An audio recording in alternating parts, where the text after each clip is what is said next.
Welcome students and friends. आज हम लोग निजीकरण पढ़ेंगे। हम पढ़ रहे हैं व्यावसायिक वातावरण। प्रबंधक के लिए व्यावसायिक वातावरण में हम लोग उदारीकरण पहले पढ़ चुके हैं और इससे पहले हम लोग जान चुके हैं कि व्यावसायिक वातावरण कैसा है।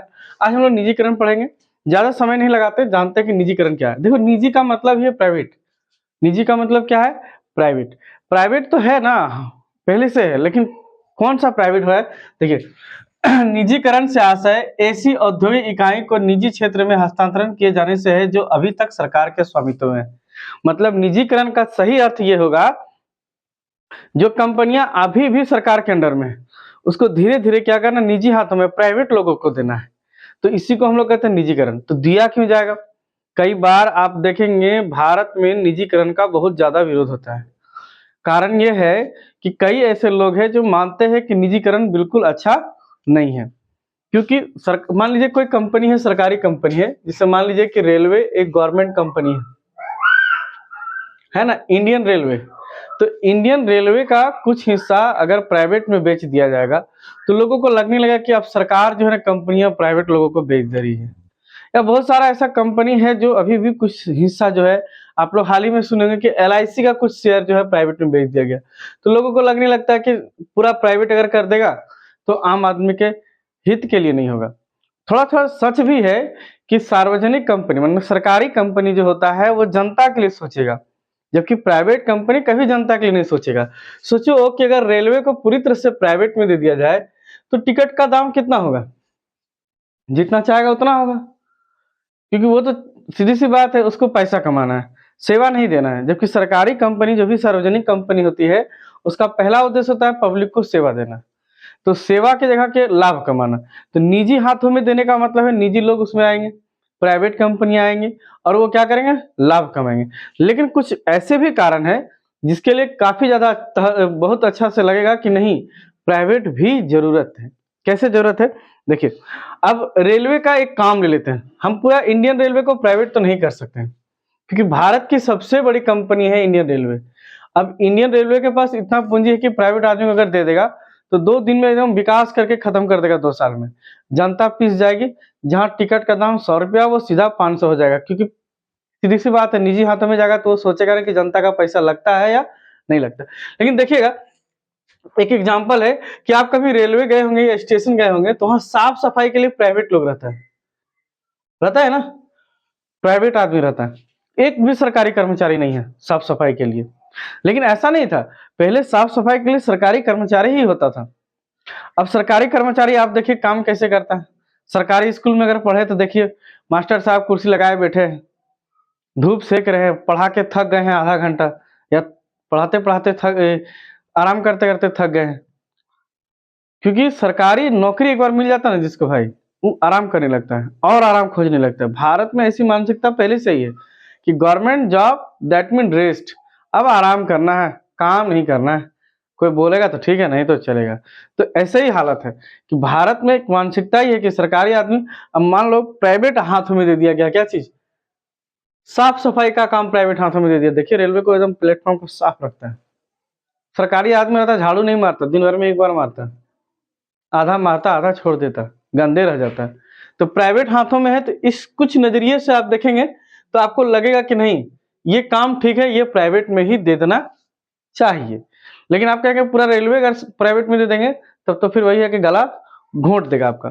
तो देखिए, निजी क्षेत्र का कुछ विशेषता है, इसी विशेषता को समझें। लेकिन हाँ, हर एक कंपनी को प्राइवेट में नहीं दिया जा सकता है और हर एक कंपनी को सार्वजनिक क्षेत्र में भी नहीं रहना। प्राइवेट में उसी कंपनी को दिया जाना है जो कंपनी पहले से घाटे में चल रहा है। सच्ची बात यही बता रहे हैं आपको कि निजीकरण उसके लिए किया जा रहा था, सरकार जो घाटे में चल रही थी, जो सार्वजनिक उपक्रम घाटे में चला था उसको निजी क्षेत्र में दे देना। जैसे बहुत सारा ऐसे बड़ी बड़ी फैक्ट्रियां थी, खाद फैक्ट्री था, बहुत सारा था जो घाटे में चल रहा था, उसको निजीकरण में अगर दे दिया जाए, निजी हाथों में दे दिया जाए तो उसको क्या करेगा? बचा लेगा। यही काम था। देखिए, इसकी विशेषताएं जब समझेंगे ना तो आपको समझ में आ जाएगा कि निजीकरण का मेन मोटो क्या है, कि क्यों निजीकरण करना। देखिए, कहता है सार्वजनिक क्षेत्र की भूमिका में कमी करना है और निजी क्षेत्र में वृद्धि करना है। ये तो बात समझ में आ गया कि सर धीरे धीरे कम कर लेना है, सरकारी कंपनियों को थोड़ा कम कर देना सार्वजनिक क्षेत्र को, और धीरे धीरे क्या करना, निजी क्षेत्रों में ले आना है। सरकार के राजकोषीय बोझ को कम करना है। राजकोषीय बोझ मतलब क्या? सार्वजनिक कंपनियां अधिकतर घाटे में ही चल रही थी और घाटा हो रहा था तो राजकोष मतलब सरकारी खजाना खर्च हो रहा था, तो वो बोझ क्या हो जाएगा? कम हो जाएगा। प्राइवेट में होगा तो अपना थोड़ा-थोड़ा तो मनमानी करेगा ही। सरकारी तंत्र के अधिकार को कम करना, सरकार का अधिकार को ही कम कर देना। देखिए सरकारी आदमी काम करेगा अच्छा से करेगा ही नहीं, तय बात है। आप सरकारी हॉस्पिटल चले जाओ, आपको लगेगा ही नहीं कि अच्छा से इलाज चल रहा है। आप प्राइवेट चले जाओ, देखिए सब ठीक-ठाक हो जाएगा। तो लोगों का क्या है ना कि सरकारी अधिकार को कम कर दिया गया, क्योंकि सरकारी तंत्र अच्छा से काम नहीं करता, उसका प्रबंधक सही नहीं है। इसीलिए क्या करना है? प्राइवेट की ओर ले जाना है। उपक्रमों को प्रबंध बेहतर करता है। देखिए प्रबंध क्या है ना कि जब से प्राइवेट हो जाएगा, प्राइवेट होने से क्या होगा ना, पूरा ऑपरेशन जो जो पूरा सिस्टम है, पूरा बिज़नेस है या जो भी कुछ है, उसको क्या करेगा? प्रबंधक बेहतर कर लेगा। क्योंकि सरकारी प्रबंधक ही अगर रहेगा ना, अगर सरकारी मैनेजर अगर लगा दिया जाए गवर्नमेंट जॉब में, तो वो भी आराम करेगा। हाँ, जाएँगे ना ऑफिस, काम होगा ना। और लेकिन अगर यही प्राइवेट में रहेगा, तो ये काम बहुत ही बेहतर तरीके से किया जा सकता है। अब देखिए, जब किसी सार्वजनिक क्षेत्र को प्राइवेट में दे देंगे तो प्रॉफिट में चलने लगा। लॉस में चल रहा था, अब क्या चलने लगा? प्रॉफिट में चलने लगा। अब प्रॉफिट में चलने लगेगा तो निश्चित है आर्थिक विकास होने लगेगा, तय बात थी। अब देखिए, सरकारी कोष में भी वृद्धि हो जाएगा। अब पहले से घाटा हो रहा था तो सरकार का खजाना खाली कर रहा था। अब तो प्रॉफिट हो रहा है तो सरकार को उल्टे टैक्स मिलेगा, तो कहीं न कहीं वृद्धि होगा ही। नेक्स्ट है सार्वजनिक क्षेत्र को सुरक्षित प्रबंध एवं प्रशासन के लिए निजीकरण का प्रोत्साहन। ऐसा है कि बहुत सारा सरकारी क्षेत्र है, सार्वजनिक क्षेत्र है। सरकारी हम इसलिए बोल रहे हैं कि बार-बार सार्वजनिक बोल रहे हैं, आपको समझाने के लिए सरकारी कह देते हैं, ठीक है? वरना पहले आपको 11th क्लास में पढ़ा दिया गया कि सार्वजनिक क्या होता है और सरकारी कंपनी क्या होता है और सहकारी कंपनी। तो सार्वजनिक क्षेत्र का मतलब है कि उसको क्या करना? कम करना और प्रशासन को बेहतर करने के लिए निजीकरण का व्यवस्था अपनाया जा रहा है। तो अभी क्या है ना, निजीकरण में कुछ पार्ट बेचा जाता है। अभी क्या करता है ना कि 100% शेयर है, उसमें 10-20% क्या करता है? प्राइवेट की ओर कर देता है, ताकि उनका दबाव बना रहे, मैंने मिक्स कर दिया, थोड़ा प्राइवेट, थोड़ा सार्वजनिक। तो उससे क्या होता है ना कि प्रशासन और बेहतर करने का प्रयास किया जाता है। देखिए, निजीकरण का प्रभाव, प्रभाव है, कुछ प्रभाव का मतलब देखिए, कोई काम अगर होगा तो कुछ ना कुछ तो असर होगा ही, है ना? क्या असर हुआ और क्या असर होने वाला है? ये आप असर क्या होने वाला है, क्या अभी चल रहा है जो, वही देख लेते हैं। तो सबसे पहले क्या हुआ कि जब कोई चीज़ निजीकरण में चला जाता है, देखिए सरकारी या सार्वजनिक क्षेत्र में जो रहता है, उसमें बाहरी लोग पैसा नहीं लगा पाता है। अब जब वो निजीकरण में आ जाएगा तो क्या करेगा? विनिवेश माने इन्वेस्टमेंट, इन्वेस्टमेंट। अब कोई भी उसमें क्या करेगा? शेयर का पैसा लगा देगा, इन्वेस्टमेंट। और देखो सीधी सी बात है, बिजनेस का असूल है, जितना पूंजी उतना लाभ। तो इन्वेस्टमेंट जैसे ही बढ़ेगा, प्रॉफिट क्या होगा? अपने आप बढ़ने लगा, कंपनी और आगे चलने लगेगी। निजी क्षेत्र में निवेश, लोग अधिकतर निजी क्षेत्र में ही इन्वेस्ट करता है, तो उसपे क्या होगा कि लोग धीरे-धीरे और निजी क्षेत्रों में इन्वेस्ट करने लगेगा, प्राइवेट कंपनियां और बनाने लगेगा। और क्योंकि प्राइवेट कंपनी का पहला उद्देश्य होता है लाभ कमाना, सार्वजनिक कंपनी का पहला उद्देश्य होता है सेवा देना। ठीक है? सार्वजनिक क्षेत्र का संकुचन, जैसे ही निजीकरण का प्रभाव बढ़ने लगेगा, धीरे-धीरे प्राइवेट कंपनियां बढ़ती जाएगी, तो धीरे-धीरे सार्वजनिक कंपनियां क्या हो जाएगी? कम होती जाएगी। संकुचन का मतलब क्या होना? कम होती जाएगी। क्या होने लगेगी? कम लगेगी।